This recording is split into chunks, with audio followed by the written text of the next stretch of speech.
Dans l'objectif de ce paparazzi, c'est Jean Pascal. Il était sûr de décrocher un gros scoop, il a été déçu. Ils sont 16 à Pendant 3 mois, la France entière a suivi les aventures de la Star Academy. Parmi les 16 candidats, il y en a un qui sort tout de suite du lot, c'est bien entendu Jean-Pascal Lacoste, l'agitateur. Originaire du Sud-Ouest, ce maître nageur de 23 ans a su conquérir le public. Son humour parfois grossier et sa grande gueule lui ont permis d'acquérir une vraie notoriété. Aujourd'hui, il est l'une des cibles les plus prisées des paparazzis. Il est donc sous haute surveillance, et ce, en permanence. Attends, merde! J'ai un pote qui a réussi à prendre en photo Jean-Pascal à la Martinique. Vous avez peut-être vu les photos dans la presse People. Et ce pote-là me donne une info, un super tuyau.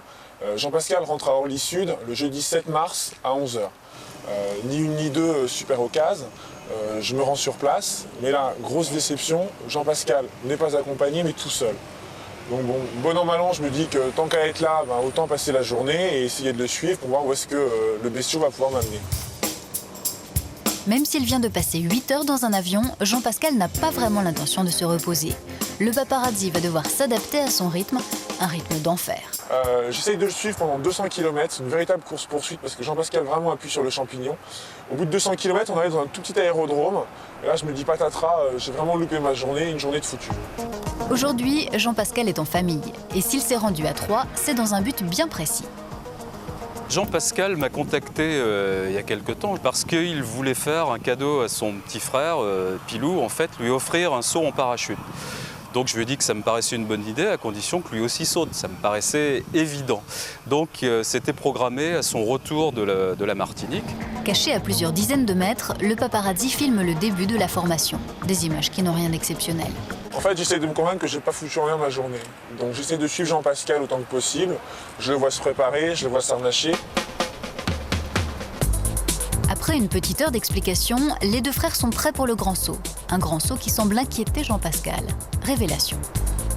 Bon alors après, une fois l'équipement réalisé, combinaison, gants, lunettes, nous nous sommes dirigés vers l'avion.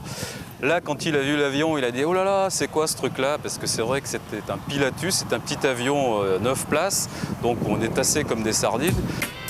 À cette distance, le paparazzi ne peut pas entendre ce que dit Jean-Pascal. Et pourtant, cette ultime discussion vaut vraiment le détour.